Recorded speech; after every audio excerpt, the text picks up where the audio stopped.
Perfecto, bueno, buenísimo. Bueno, antes que nada, buenas tardes a todos, bienvenidos a quienes se han podido hacer un tiempo en este día tan complicado. Tenemos muchísimas cosas, viernes post Acción de Gracias en Estados Unidos, Black Friday literal en los mercados, no solamente por los grandes descuentos que ya le conocemos a las cadenas en Estados Unidos, sino que además nos hemos desayunado con un mercado que se desploma en Europa, Asia y bueno, y acá llegó la ola al hemisferio occidental, así que estamos con los mercados en baja, tanto afuera como en Argentina. Acá Axel después seguramente va a comentar un poco de todo. Tenemos 45 minutos para hacer una presentación súper extensa. Así que vamos a tratar de no detenernos mucho en ningún lado y de que puedan quizás hacer alguna pregunta después. Así que bueno, arrancamos. Nosotros somos Maximiliano Suárez y Axel Cardín de Bull Market Securities y Bull Market Investment Management. Seguramente nos conozcan más por Bull Market Brokers, Ramiro Marra, que hace un poco más de ruido que nosotros somos más tranquilos. Pero bueno, Bull Market Securities y Bull Market Investment Management son los brazos de Bull Market en el exterior para lo que es las cuentas autónomas y administradas. Y bueno, esto es un poco lo que les compartimos, que solemos compartir con clientes. Hoy lo abrimos acá a la EFI para entender qué es lo que está pasando en el mercado y qué nos depara, ¿no? Porque si uno hacía como en las películas y caía en un coma en el 2019, no sé, en junio del 2019, y se despierta ahora, no entiende nada. Tenemos desde el punto de vista de Argentina, CEPO, Alberto Fernández presidente, dólar a 220 y 45 dólares distintos, hubo una pandemia en el medio, que estuvo todo el mundo encerrado durante un año, que parecía The Walking Dead. Powell, que nos habíamos ido a dormir con un Powell malo que levantaba la taza, que arrastraba emergentes, que decía yo vengo acá a prender la aspiradora de la Fed y a terminar con todos los problemas. Desapareció y es un Powell dovish, una linda palomita que no para de tirar plata al mercado, que apenas cae un poco el mercado se asusta. Es un Powell totalmente distinto al que podríamos recordar del año 2018-2019. Entonces, claramente si una persona se fue a dormir en el 2019 y se despierta ahora no entendería nada. Y bueno, un poco esta presentación es para eso, para explicarle qué es este nuevo mundo, más allá del coronavirus. Todos estos cambios que estamos hablando, qué pasó, Reddit, meme stocks, cryptocurrency, un montón de cosas. Así que bueno, básicamente el índice lo tenemos acá y le doy la palabra a Axel para que empiece a hablar, si querés, un poquito, Axel, de cuál fue el impacto del COVID en términos económicos y cómo impacta a futuro. Dale, perfecto, Maxi, muchas gracias por la introducción. Sí, no quiero robar mucho tiempo con esto porque más o menos todos tenemos una idea. Lo que estamos viendo en pantalla es qué pasó con la economía durante 2020 y qué se espera que, bueno, los números finales que terminen teniendo este 2021 y el año que viene. Estas son proyecciones del FMI y básicamente las regiones más afectadas fueron Latinoamérica y Europa, principalmente porque fueron las que más cerraron sus economías, las que más restricciones pusieron, y especialmente Latinoamérica también porque es la que más demoró en conseguir vacunas. Y son regiones que no van a recuperarse en 2021 a valores del 2019, es decir, sus PBI, el Producto Bruto de su economía no vuelve a los valores del 2019 prepandemia, como sí va a suceder en Estados Unidos, donde el crecimiento prácticamente va a compensar lo que se cayó en el 2020, va a quedar un poquito por debajo, y todavía esa diferencia es mucho mayor si nos vamos hacia lo que es Asia y mercados emergentes, excluyendo Latinoamérica, ¿no? África y parte de lo que es sudeste asiático y el Medio Oriente, porque bueno, son economías que no sufrieron tanto la pandemia y bueno, principalmente hay un gran arrastre de China, ¿no? En esos indicadores por el crecimiento y el tamaño que tiene. Pasando a la siguiente diapositiva, ahí podemos ver un poquito mejor el impacto donde se vio más. Teníamos por un lado el sector industrial o manufacturas y por el otro lado el de servicios. Para aquellos que no saben, el PMI o PMIs es básicamente un indicador que mide la actividad en cada uno de estos sectores. Si da por encima de 50 el valor, en cada mes eso implica un crecimiento respecto al mes anterior, y si da por debajo es una caída. El sector claramente más impactado fue el de servicios, especialmente en Europa, en Latinoamérica, en China y en Estados Unidos también. Fíjense que hubo una caída fuertísima, llegó a casi 10 puntos el indicador de PMI, mientras que en las manufacturas, digamos, lo más bajo que llegamos a ver estuvo por encima de 30. Esto dado, bueno, que el sector industrial tuvo durante esta pandemia un carácter mucho más esencial, porque, bueno, una vez que se reacomodó la economía, recordemos que, bueno, en marzo de 2020 nadie sabía qué iba a pasar, dónde estábamos parados, parecía que todo se iba a desmoronar, pero bueno, una vez que superamos el primer pánico del coronavirus, empezamos, bueno, se empezó a ver que había algunas actividades que no podían parar, obviamente, no podemos parar la industria, no podemos parar el sector de energía, no podemos parar el sector de alimentos, porque hay que vivir, ¿no? Más allá de la pandemia. Entonces, el sector industrial fue uno de los que mejor la pasó dentro de lo que fue la caída. Especialmente si miramos países como Estados Unidos y China y lo que es la Unión Europea. El sector de servicios, bueno, fue uno de los más castigados, y de hecho, por ejemplo, en la Unión Europea, que tuvo restricciones altas, tardó prácticamente hasta el 2021, estuvo todo el 2020 en caída, y recién este año logró recuperarse. Ahora, siguiendo a la próxima diapositiva, esto me parece un punto bastante interesante para mencionar, porque uno tiende, o muchos tienden a recordar por ahí la crisis del 2008, ¿no? Y a comparar, especialmente por los estímulos que vinieron después de la caída, para, bueno, ayudar a recuperar a la economía. En el 2008 tuvimos, especialmente en Estados Unidos, miren el gráfico, lo que vemos es el crecimiento real del PBI con base 100 en finales del año 99. Hasta el 2008 tenía una tendencia de crecimiento que luego de la crisis nunca se volvió a recuperar. Nunca volvió a esa tendencia que es la línea punteada que se ve que sigue a partir del 2007. Sí volvió a crecer, pero nunca volvió a la tendencia anterior. Esta vez, como se observa bien en el gráfico, eso se ha recuperado muy rápidamente. Prácticamente hoy estamos sobre la misma tendencia que había antes de la pandemia en Estados Unidos. Si nos vamos a Europa, la cosa cambia un poquito. Fíjense, en el 2007 pasó lo mismo, pero por ahora no se ha vuelto a la tendencia anterior a la pandemia. Y si vamos a Japón, bueno, todavía peor, está sufriéndolo muchísimo más. Pero bueno, Japón es un país ya particular y tiene su explicación muchísimo más detallada por fuera.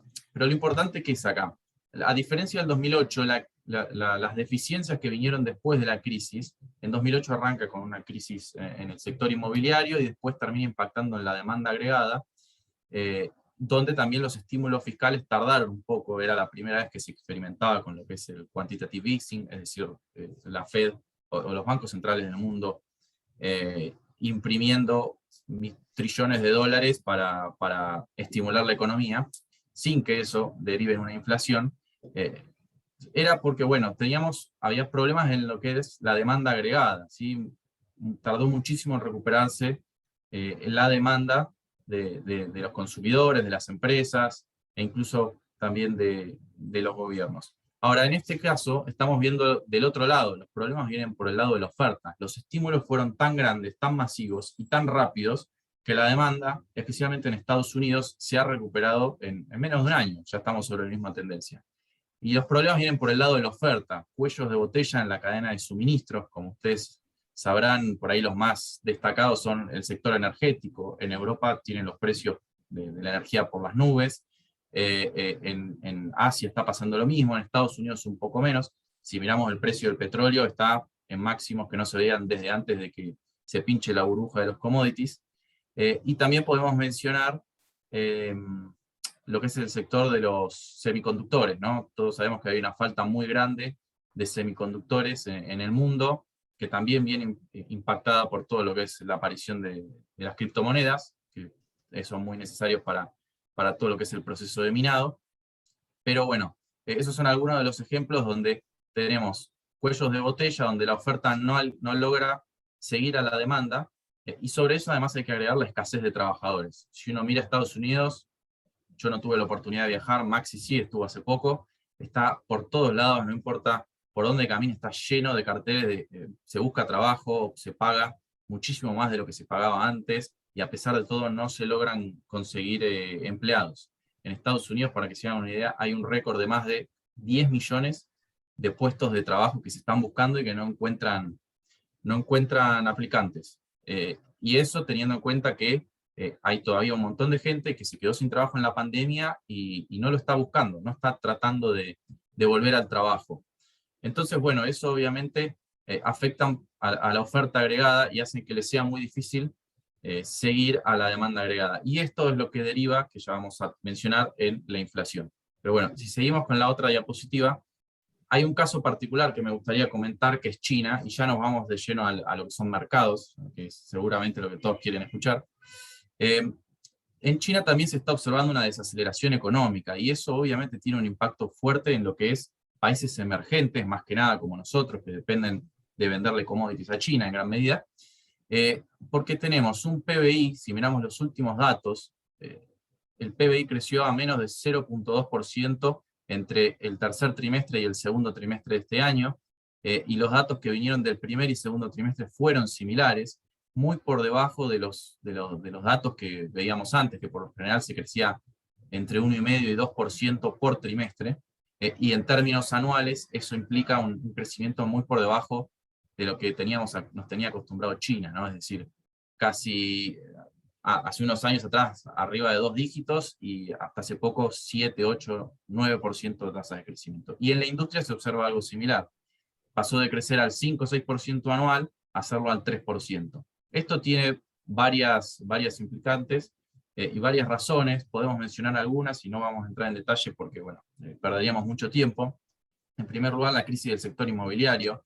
Sabemos todo lo que es, todos conocemos el caso de Evergrande, la inmobiliaria china, que tiene casi 300 billions entre activos, que bueno, está a punto de default, todavía no lo hace, está siempre al borde, siempre logra zafar a último momento, pero dentro de poco eso va a terminar colapsando y puede terminar arrastrando a todo el sector, que explica casi el 25% del PIB de la economía china. Así que imagínense una burbuja inmobiliaria como la que estuvo Estados Unidos en su momento, que puede estar estallando en estos momentos en China. Además tenemos la suba del precio de la energía como consecuencia de todo lo que es la descarbonización de la economía, que China inicialmente se había sumado a este tren, pero bueno, como consecuencia del alza en los precios de la energía y que estaba faltando energía. De hecho en China hubo cortes de luz, donde se priorizó cortar el suministro energético a las industrias, lo cual también explica la caída en la producción industrial, en la desaceleración de la producción industrial. China, bueno, para zafar de esto decidió volver a quemar carbón, que es lo que hacía antes, o en realidad, mejor dicho, a quemar más carbón del que venía quemando para, bueno, volver a poner a la economía sobre ruedas. Y además tenemos un montón de regulaciones que el gobierno está llevando a cabo en el sector tecnológico, un sector que, digamos, prácticamente había crecido sin ningún tipo de regulación, se le daban todas las ventajas que se podía ver, piensen en todos los gigantes chinos que surgieron estos años, y donde el gobierno empieza a preocuparse por el poder que tienen estas empresas. Entonces empieza a haber restricciones con respecto a la seguridad, a prácticas antimonopolio, a derechos laborales, a gaming, y todo eso también le pone un freno a lo que es la industria tecnológica china. Si miran cualquier acción o cualquier ETF relacionado a ese sector, van a ver que está por el piso, casi 50% abajo en promedio desde sus máximos de este año.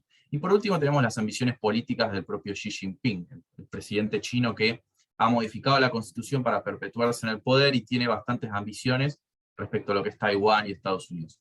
Por lo tanto, China empieza no estoy diciendo que se va a pinchar, pero hay que empezar a mirarla de reojo porque puede empezar a desacelerar y puede empezar a verse algunos conflictos que por ahí antes uno no esperaba de China. Especialmente viviendo en Argentina y bueno, siendo un país emergente que depende mucho de lo que pasa con esta economía y cómo impacta en todo el mundo también, obviamente. Ahora sí, siguiendo a la siguiente slide, ahí podemos ver un resumen de lo que fue los efectos del coronavirus en el mundo. Esta pantalla tiene muchos datos. En naranja, básicamente lo que se ve es acciones, en celeste, bonos de alrededor del mundo, y en amarillo los commodities. Fíjense, hay dos indicadores, YTD es Year to Date, o sea, en inglés desde el comienzo de año hasta hoy, y el otro indicador es algo, digamos, que inventamos con Maxi, que sería COVID to Date, es decir, desde que comenzó la pandemia, no desde el mínimo, sino desde que empezó la caída del coronavirus en febrero del año pasado, cuánto han subido las acciones, los índices en realidad. Fíjense, obviamente lo que más resalta es Estados Unidos, el QQQ, que es básicamente el Nasdaq, una suba de casi 70% desde ese momento, y si agarramos desde los mínimos, estamos arriba del 100% de suba. El Standard & Poor's casi 40%. Los mercados de Latinoamérica, relacionados con lo que veíamos antes, fíjense, están todos para abajo, aunque hay que destacar que en el caso de Latinoamérica, bueno, tenemos un montón de conflictos políticos en el medio, ¿no? Chile con elecciones, Perú lo mismo, Brasil lo mismo, ni hablar de Argentina. Europa está un poquito más rezagada que Estados Unidos. En Asia hemos tenido, digamos, rendimientos dispares. Países como China, como les mencionaba antes, con bastantes problemas, prácticamente están neutros o negativos en el año, mientras que países como Japón, la India, Corea, Taiwán, quizás los más relacionados a lo que es mercados emergentes y muy relacionados a lo que es sector tecnológico, son los grandes proveedores de semiconductores en el mundo, están muy positivos. Y si vemos por sectores, lo mismo. Fíjense, tecnología es lo que más ha rendido, seguido de lo que es consumo discrecional, eso en gran medida apalancado por la cantidad de estímulos que recibió la gente, como cheques, como subsidios, y en fin, hay montones de seguros de desempleo, etcétera, que han recibido y han permitido que todo lo que es consumo discrecional se multiplique enormemente. Y en renta fija sí tuvimos caídas importantes, sacando lo que es TIPS, o sea, bonos que ajustan por inflación. Los bonos que ajustan por inflación, como la inflación se ha disparado, lógicamente han tenido un buen rendimiento. Pero si nos vamos a lo que es renta fija de Estados Unidos, ya sea treasuries, municipales, high grade o high yield, han tenido rendimientos negativos bueno, estos últimos tiempos ya teníamos una tasa.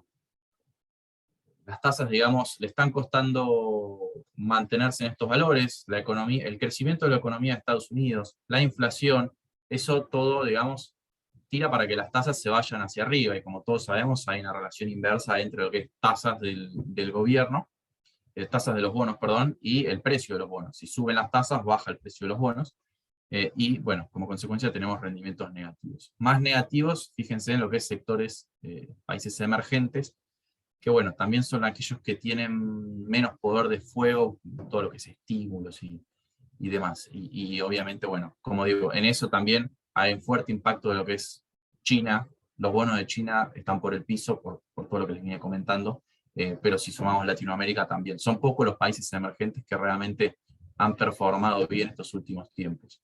Y en lo que es commodities, primero tuvimos una caída fuerte en todo lo que es petróleo, como consecuencia de que la demanda se había evaporado, y después con la recuperación ha tenido una suba fuertísima, apalancada también en todo esto que mencionábamos antes, que son los procesos de descarbonización, donde el mundo trata de consumir menos energía fósil, y como consecuencia, bueno, ir reemplazándolo con energías renovables. El problema es que, bueno, una serie de eventos como falta de, digamos, la energía eólica, la energía solar, ha fallado estos años, no ha proveído mucha energía, y como consecuencia, bueno, han tenido que recurrir al gas o a lo que es el petróleo, y sus precios se han disparado.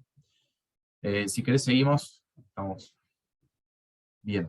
Acá estamos en lo que es el rol de los gobiernos. Podemos ver en el gráfico de la izquierda, estos son los balances de los bancos centrales, los más importantes. En naranja la Reserva Federal, en azul el Banco Central Europeo, y en violeta el Banco de Japón. Me interesa más mirar la Fed, que es por ahí la más representativa. Entre 2008 y 2014 la Fed hizo 3 quantitative easing, 3 programas de compra de bonos del Tesoro para inyectar liquidez a la economía, donde casi se sumaron unos 3,5 trillones de dólares, trillones americanos, no en español, digamos, no castellanos.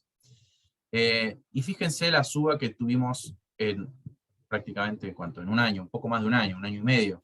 Es mayor que el monto que se emitió en prácticamente 6 años para levantar a la economía, levantar a la demanda agregada de la crisis del 2008. Bueno, el equivalente a lo que se emitió en 6 años se hizo ahora en poco más de un año.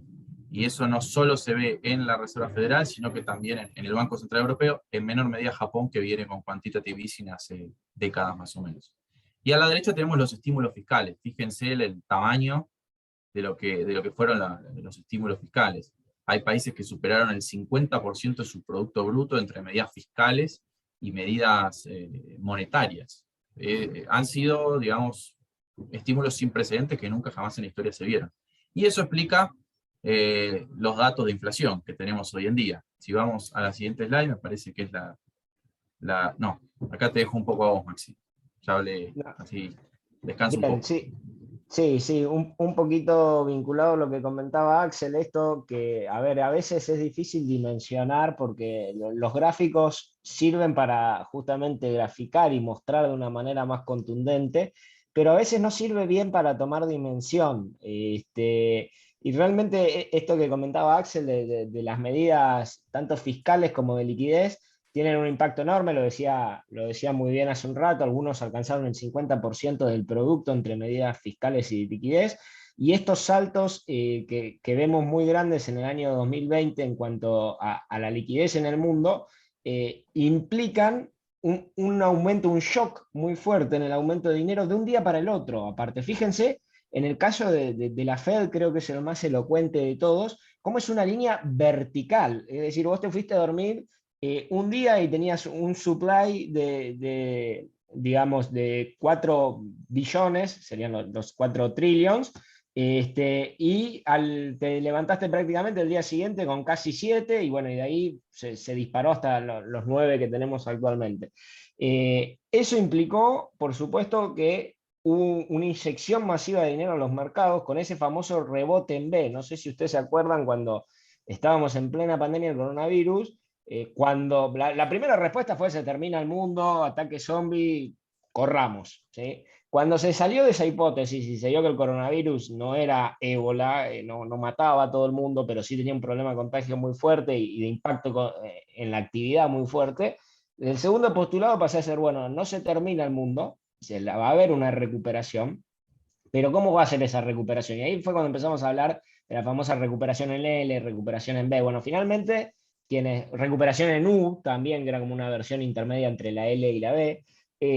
Finalmente, bueno, primó la recuperación en B, sobre todo en Estados Unidos, y eso, digamos, tuvo un efecto muy potente en el mercado, en el sentido que si lo vemos acá, bueno, Axel les había mostrado la diapositiva esa previa, donde se veía cómo había reaccionado cada sector desde el comienzo del año y desde el comienzo del COVID, pero acá viéndolo en los gráficos resulta bastante elocuente y vemos una tendencia que es creciente, ¿sí? En todos los mercados americanos hay un gran bull market, que, como decía Warren Buffett, never bet against America, nunca apuestes en contra de América. Se ve que el bull market está fuerte, continúa pese al golpe del COVID. Sí se ve un poco que se separa el QQQ o el Nasdaq, que es la línea verde, se separa del resto de los índices, particularmente a partir del efecto que tuvo la pandemia sobre todo lo que es la nueva normalidad, la virtualidad, el giro hacia todo lo que tenga que ver con tecnología para desarrollar actividades cotidianas que antes las hacíamos de otra forma, ahora las hacemos con tecnología mediante, y eso,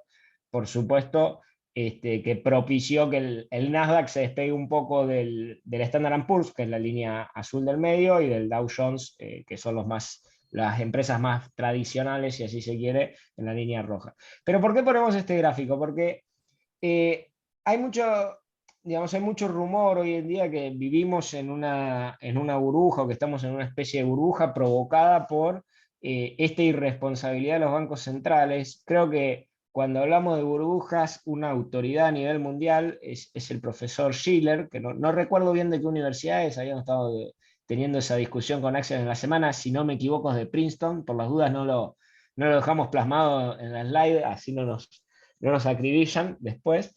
Pero bueno, Robert Schiller en el 2000 escribió un libro que se llamaba Exuberancia Irracional, que dice muchas cosas, pero si lo tenemos que resumir es básicamente la emocionalidad de los actores económicos puede llevar a disociar los precios de mercado de los valores de una manera muy grande, tanto hacia arriba como hacia abajo. Digo, cuando hay euforia, los precios suben más allá de los fundamentos, y cuando hay pánico, los precios caen a pesar de los fundamentos.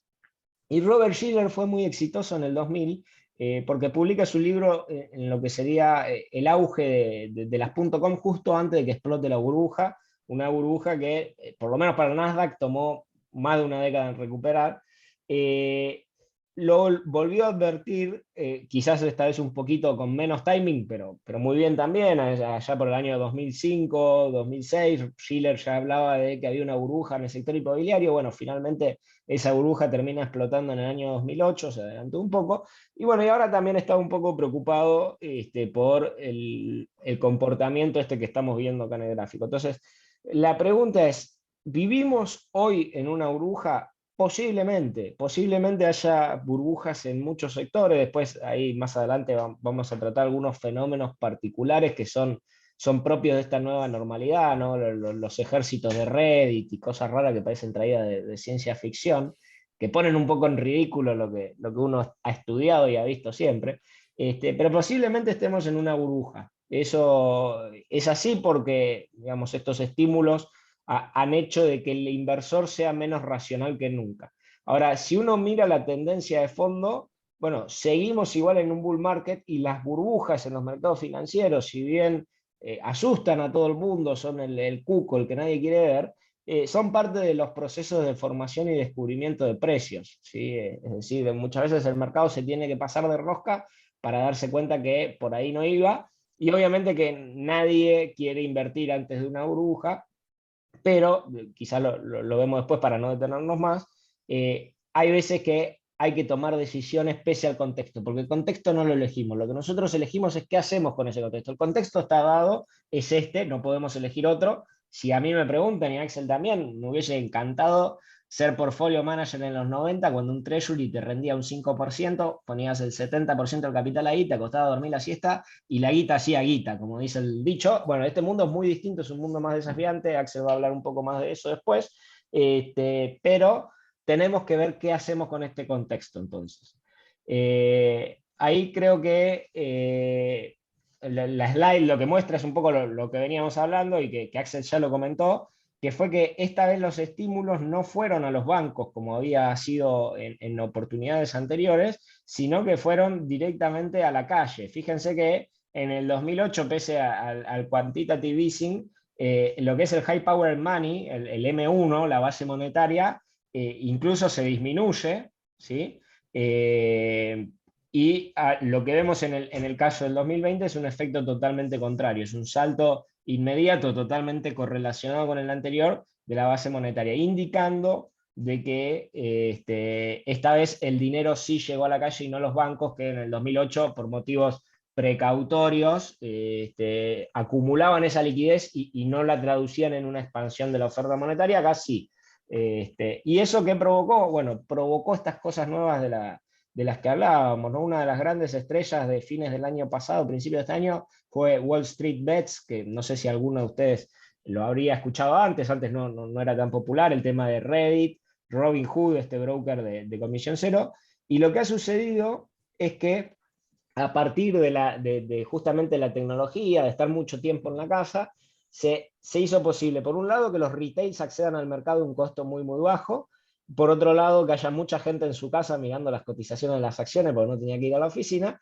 Y combinado con la abundancia de liquidez y, diría yo, tutoriales de YouTube y foros de inversiones, hizo un cóctel explosivo que hizo que 4 adolescentes en camiseta corran a los portfolio managers más afamados de Wall Street, que no es tan así como lo dice el relato, pero al fin y al cabo tuvo bastante que ver el tema de las hordas minoristas que que coordinaban para ir en contra de lo que apostaba el mercado. Y vimos los fenómenos de GameStop, de AMC, ese fondo famoso que quebró.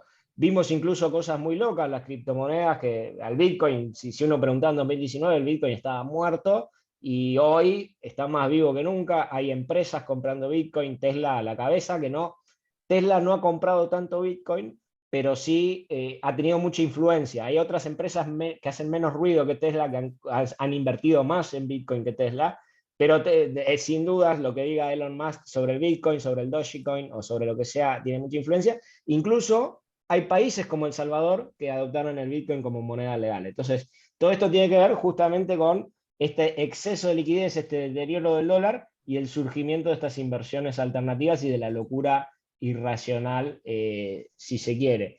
¿Por qué? Porque de repente no hay muchas alternativas para invertir. Acá, Axel, no sé si querés comentar un poquito rápidamente cómo estamos hoy en el mundo de la renta fija, que es una de las inversiones más tradicionales, que conviene hoy invertir en renta fija, es fácil, es difícil. Comentamos un Dale. poco.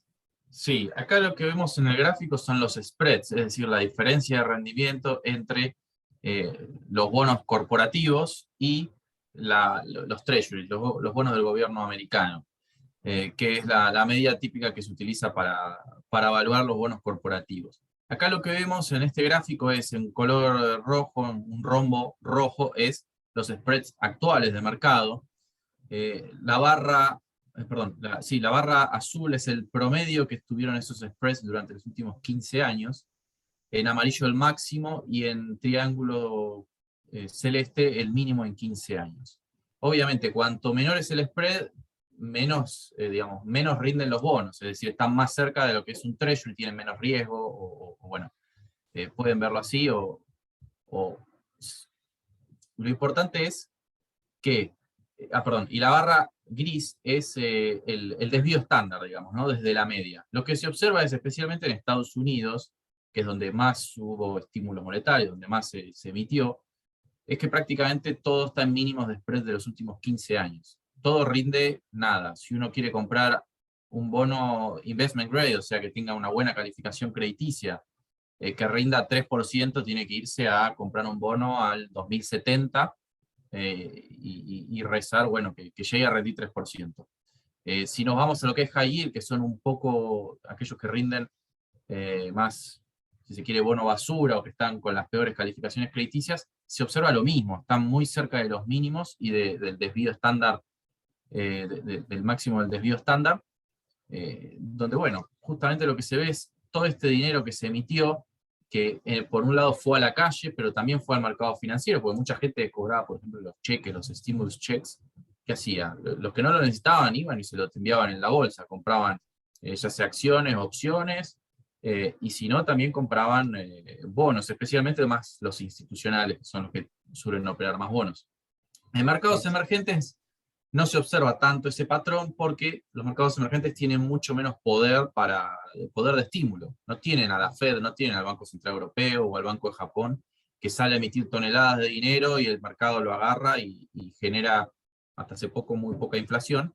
Entonces, bueno, los Acá mercados emergentes... Sí. con el IFE no íbamos a levantar nunca el Merval, Axel, ¿eh? No, no, Es, no, es, faltaba...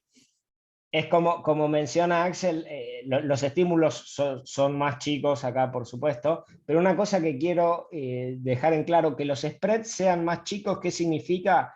Que tengo una valoración menor del riesgo implícito en la inversión, ¿sí? Porque quiere decir, yo antes, si tenía un bono bueno y un bono basura, decía, bueno, para el basura dame mucho más, porque si no yo me quedo con el bono bueno, no tengo ganas de meterme en quilombo, a ver si me van a pagar, si no me van a pagar. Si me meto en ese quilombo, pagame una prima que corresponda con el lío que me estoy metiendo. Ahora, cuando uno habla de compresión de spreads en todos los segmentos, que es lo que se ve acá, todos los segmentos han comprimido spreads, salvo los que hacen las cosas muy mal, como Argentina, quiere decir que yo ya soy medianamente indistinto entre un bono basura y un bono de calidad, no porque yo haya cambiado mucho, sino porque las circunstancias me imponen que si yo quiero ciertos rendimientos necesito sí o sí resignar calidad y moverme en la curva hacia lo que sería de mayor riesgo.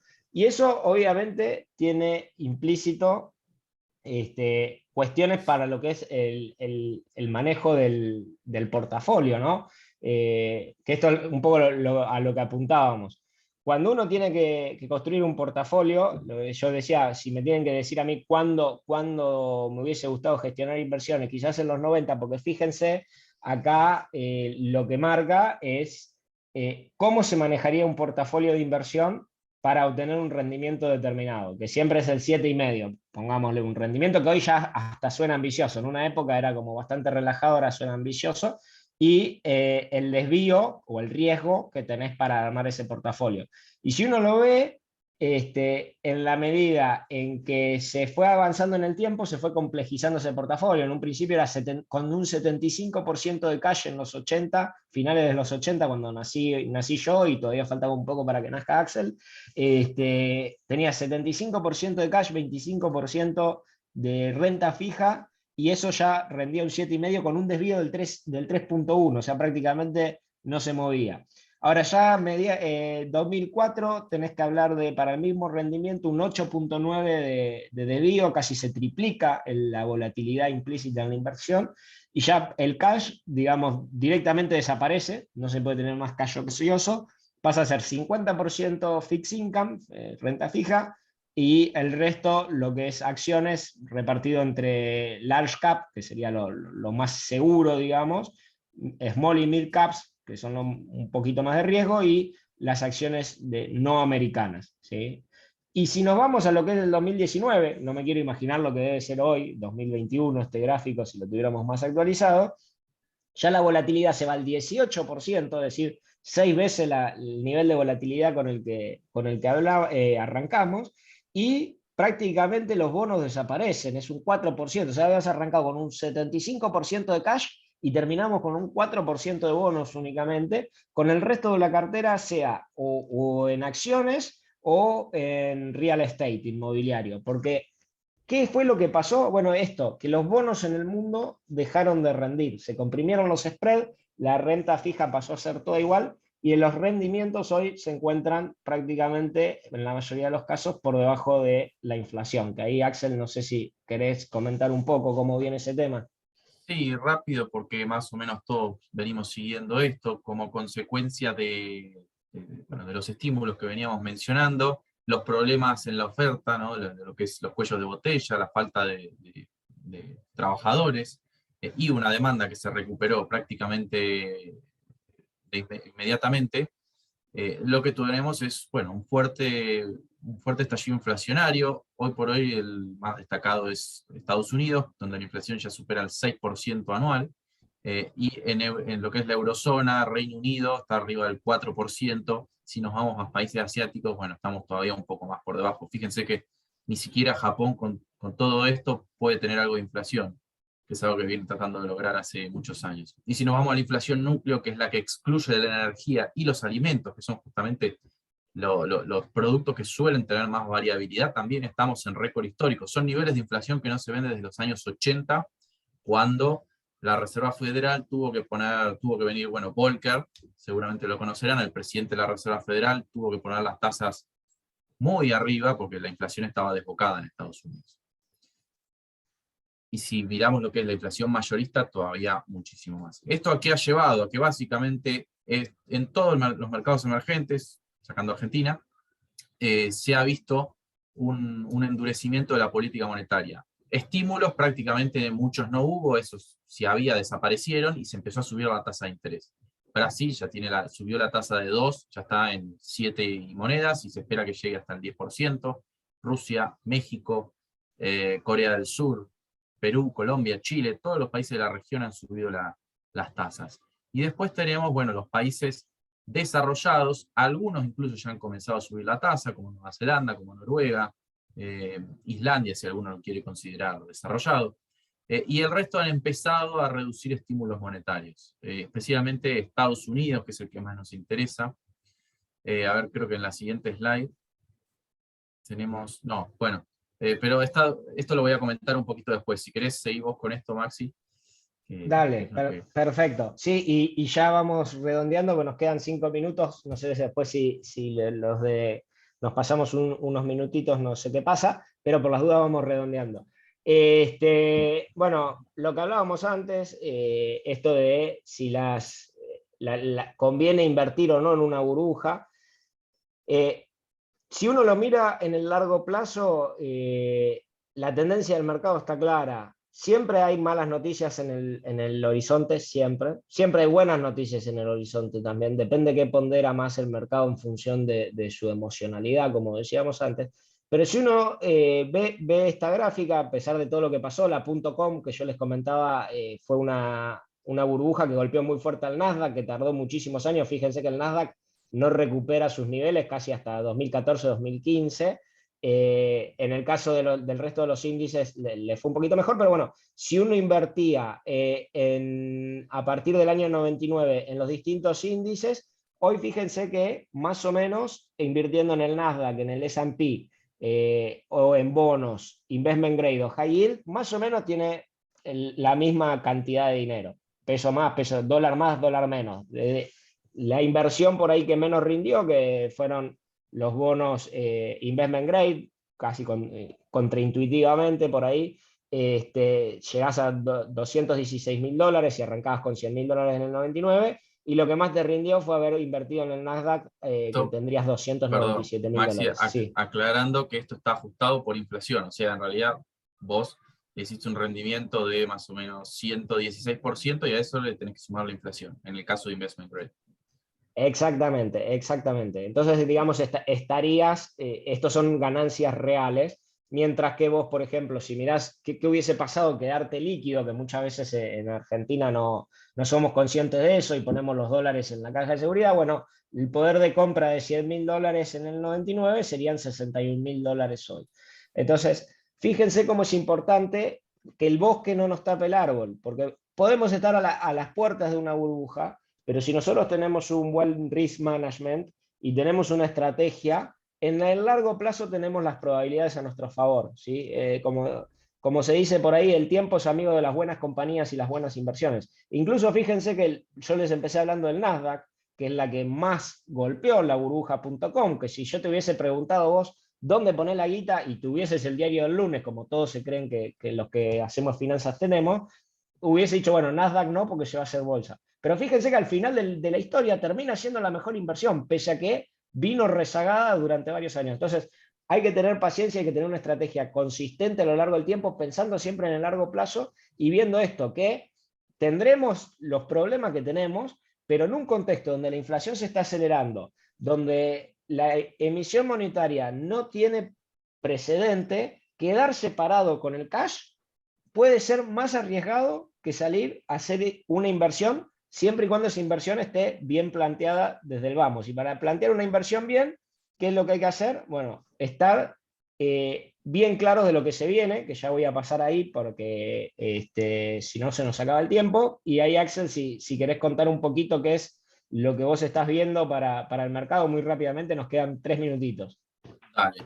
Sí, a ver, lo que es la inflación, como todos sabemos, se ha desmadrado. Si uno mira el gráfico de arriba a la izquierda, la inflación está dividida entre el componente relacionado a lo que es la reapertura, en color naranja, en celeste, factores no relacionados a la apertura, y en rojo, la energía. Lo que se observa es que prácticamente todo lo que es efecto de la reapertura desapareció en la inflación y ahora ya son componentes no relacionados a eso. Tiene que ver con la emisión monetaria, tiene que ver con lo que está pasando con la energía, y por lo tanto esto está obligando a la Fed a tener que empezar a reaccionar más rápido de lo que uno esperaba. Esto se observa en que, a ver, la Fed se enfrenta a un riesgo de que si no reacciona, puede empezar a perder la credibilidad que ganó y que mantuvo desde los años 80, cuando Volcker justamente sube las tasas de interés y plancha la inflación. Entonces la Fed se enfrenta a esa disyuntiva, porque si sigue con los estímulos monetarios, que es lo que muchos todavía quieren, bueno, puede empezar a perder credibilidad, y eso, bueno, es un cambio importante en las expectativas de inflación a futuro. Por lo tanto, lo que tendríamos que ver, si querés pasar al siguiente slide, Maxi, fíjense, las expectativas de inflación están en niveles récord desde que existe esta medida, que es la inflación implícita que ve el mercado, más de 3% para los próximos 5 años, cada año, y más de 2,7% anual para los próximos 10 años. Por lo tanto, los miembros de la Fed se enfrentan a una disyuntiva muy importante, porque si corren el riesgo de desacreditar a la Fed si no toman cartas en el asunto. Y esto ya lo empezamos a ver. Las minutas que salieron hace 2 días justamente daban a entender eso, lo que se espera es que se acelere el tapering, es decir, el retiro de los estímulos monetarios que viene haciendo la Reserva Federal. Se esperaba que terminen en junio, ahora uno tendría que empezar a ver que esto pueda ser antes, que sea para marzo, y que hacia para el año que viene, cuando no se esperaban suba de tasas, la Fed no quería subir las tasas, ya el mercado descuenta 3 subas de tasas, con todo lo que ello implica, ¿no? Todo lo que es retiro de estímulos y suba de tasas no va a ser bueno para el mercado. No quiere decir que el mercado se vaya a caer y va a detonarse 50%, no, nada que ver.